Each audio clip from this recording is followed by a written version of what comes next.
அல்லாஹ்வுடைய தூதர் ஸல்லல்லாஹு அலைஹி வஸல்லம் அவர்கள் கூறிய நபிமொழி இமாம் புகாரி ரஹ்மத்துல்லாஹி அலைஹி பதிவு செய்கிறார்கள்.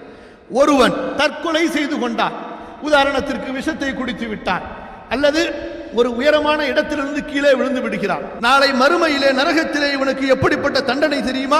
எப்படி இவன் தன்னை தற்கொலை செய்து கொண்டானோ அது போன்றுதான் நாளை மறுமையிலே நரக நெருப்பிலே இவனுக்கு தண்டனை கொடுக்கப்படும்.